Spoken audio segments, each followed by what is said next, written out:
One of my favourite film series of the last few years has been John Krasinski's A Quiet Place. The series started in 2018 with the first film, which was planned just to be a one-off film about survivors of an alien invasion by horrible alien creatures that hunt by sound. And the USP of the film, of course, is that people couldn't speak. They had to move very carefully. They couldn't make a noise because it would attract the aliens that were all around them. And the film was a massive hit. It was a fantastic, really unusual, interesting idea. The film was a big hit. And inevitably, there was a sequel which came out 3 years later, just after the pandemic, Quiet Place Part 2. I was a bit apprehensive because I loved the first film, and sometimes you think, why can't they just do one and done, leave the idea and move on? But oh, we had Part 2. It was superb. It was just as good as the first one. Took the story to the next step with Emily Blunt, still the protective mother looking after her kids. Introduced a few new characters and broadened the story and set up Part 3, which looked as if it was going to be the third part of the trilogy. We haven't quite got to that yet, because before that we're going right back to the beginning, right back where it all began, in A Quiet Place Day 1, which opens today in cinemas around the UK and all over the world. I've just come back from seeing it, and I was a bit apprehensive going in because I thought, I love this series, and I don't want it to do a Cloverfield. You remember the Cloverfield films, how good the first two were, the original Cloverfield and then 10 Cloverfield Lane, and how it all went to the dogs with the Cloverfield Project, which just appeared on Netflix. Terrible film, which really wiped out that whole franchise. And I really didn't want a Duff Quiet Place film because I really like this series. It's something different. And I'm pleased to say, Quiet Place Day 1 did not let the side down. It could well be the best film in the series so far, which is saying something because I've really, really liked the last two films. This is a very different sort of film because it does what the second film did very briefly with that teaser sequence at the beginning, which brought John Krasinski back and showed the start of the invasion. This focuses on that yet again. We're back at the beginning of the invasion and we're in New York. The film was written and directed by Michael Sarnowski, who directed a film called Pig a few years ago. It was originally due to be written and directed by Jeff Nichols, who actually went as far as submitting a script and was approved to be the writer and director, and then he sort of fell out of the project due to creative differences. And the film has now proceeded with Michael Sarnowski, who wrote the script from an idea from John Krasinski, who I think developed it with him. And it plays wonderfully on what we know of the Quiet Place world, as it were. We're in New York. We meet a character called Sam, played by the brilliant Lupita Nyong'o. We know her, of course, from Black Panther, amongst other things.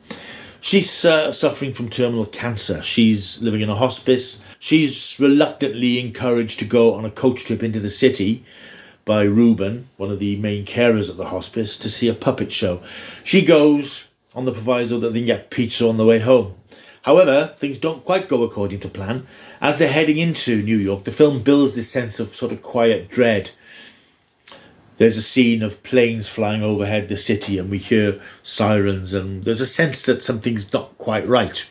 Well, we discover what that something is when they come out of the theatre, get back on the bus, and the sky is suddenly full of these meteors tumbling from the sky, crashing into the city, disgorging the creatures that we know from the Quiet Place, the earlier Quiet Place films, these creatures that hunt by sound, and they embark on a mass slaughter causing chaos around New York.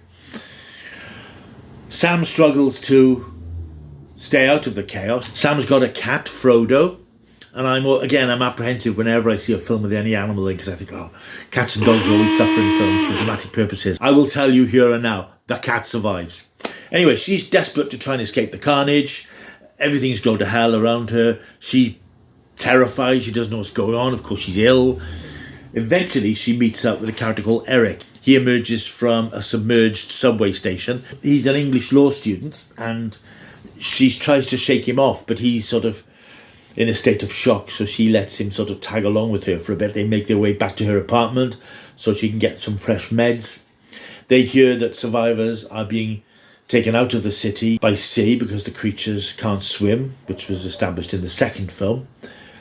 And she encourages him to try and join up with the survivors, but he wants to sort of stay with her to make sure that she's okay. She, for her part, she just wants the pizza that she came into the city for. So they head off to the pizza place that she wanted to go to, a place called Patsy's, but all doesn't work out very well there. She tells him that Her father used to play in a jazz club nearby. So there's a very nice little quiet character scene in this jazz club where Eric sort of indulges her and takes her back to her happy place before things go horribly wrong in the final act. I won't reveal too much of what happens in the final act. This is a really good film. This is a very, very good film. The more I'm thinking about it, the more I really enjoyed it. It's very subtle, very cleverly done. And it works so well because you care about the characters. They've obviously gone to a great deal of effort to make these characters believable and sympathetic. Lupita Nyong'o's character is ill, but you don't feel that she's weak. You don't feel that she's a victim. She's stoic. She's determined to somehow stay alive through all this chaos. Eric presents initially as a bit of a coward, but he mans up during the film. He steps up to the plate, as they say. And he does things for her that bring them together. I'm pleased they didn't go down the romantic route. That would be a cliche too far, and they didn't do that. They were very much survivors thrown together, working together, but there's no romantic thing about it. And I think it works very well by avoiding all those cliches. In terms of the visuals and the spectacle, it looks great. I mean, it was only made on $67 million, which is buttons these days, but it looks fantastic. There are some really epic scenes of the creatures scuttling like spiders over buildings, the scenes of the meteors, scenes of the bridges into New York being blown up in an attempt to contain the creatures in the city, and lovely scenes. I always enjoy those scenes of sort of deserted streets and burnt out cars and empty streets, which is very effective. But it's not about that so much. It's about these two people finding each other and helping each other through this devastation, this apocalypse, with this all going on in the background. The film does remind me, and I was interested to read that the visual look of it was inspired by Alfonso Cuarón's Children of Men, a massively underrated film from a few years ago, which if you've never seen it, go and take a look. It's got that same sort of aesthetic of a collapsing society. That obviously is slightly different because it's about a society where children aren't being born, but it's got that same feeling of decay and that same slightly oppressive visual palette. So the visuals are great, but not overbearing. They're there, they're a backdrop to the character dynamics. And I was fascinated to read, it's all set in New York, but it was all filmed in London. It was all filmed in Leavesden Studios. Apparently they built 4 Manhattan city blocks. And obviously with the magic of digital special effects, they keyed in the various backgrounds that make it look like New York. I was just watching it thinking, wow, they must have really had to go some to clear New York streets to do some of this. But no, they built this environment and it's incredibly impressive. I'm sure there must have been some scenes on New York, because there are some scenes which are clearly appear to me to be out in the open in New York. But with the things they can do today, you never know. I just thought it was really good. But bearing in mind that, again, these films aren't dialogue heavy because people can't talk. Obviously, there's dialogue before the invasion begins, but after that, it's all, hushed tones and whispers, and that works to the credit and the benefit of the film. I thought it was great. It was a really solid, thrilling film. There are some moments of genuine heart-stopping tension. I mean, we've seen these films. We've seen what these creatures can do, and they're monstrous things, and they're ruthless, and they're savage, and they're killers, and wow, they really look a threat in this film. They really look powerful and deadly and implacable and unstoppable. And I love the idea that they bring the earth to a standstill so quickly. You get that sense of sort of a disbelieving silence in the air that this has suddenly happened. Because at the beginning of the film, you get these scenes of the bustle and hustle and bustle of New York. This all stops almost instantaneously when these things arrive. Absolutely great film. It was a film I was looking forward to. As I said, I was a bit apprehensive because I really enjoyed the previous films, but this does not disappoint in any way. Quiet Place Day 1 is in cinemas now. Take my advice, just go and see it. It's terrific. Gets from me, I'm going to give it 9.5 out of 10. I'm always reluctant to go down the 10 road. I can't think of anything I didn't like about the film. So I suppose, strictly speaking, it's a 10 out of 10.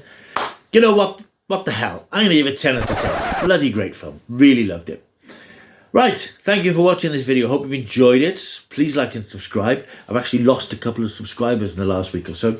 I think my controversial view on the Last Doctor episode might have peed a few people off. Sorry about that, but opinions is opinions. But please, if you've watched this video because you wanted to hear what somebody thought about Day One, please like and subscribe. Loads of film reviews, lots of Doctor Who content if you're a Doctor Who fan. Loads of stuff coming up during the summer, so stick around. Why don't you? Till next time, keep taking the stuff.